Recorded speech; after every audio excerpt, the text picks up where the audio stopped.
Two workers A and B are engaged to do a work. A alone takes 8 hours more to complete the job than if both work together.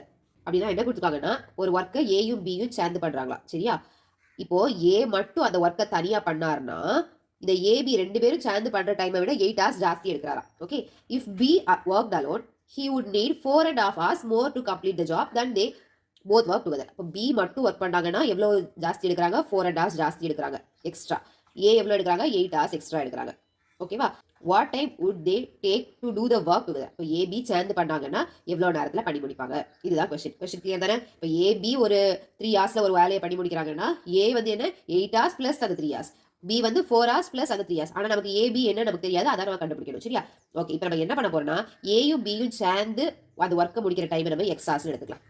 ஓகேவா, அப்போ ஏக்கு என்ன வரும், X hours plus 8, இதுக்கு X hours plus 4.5.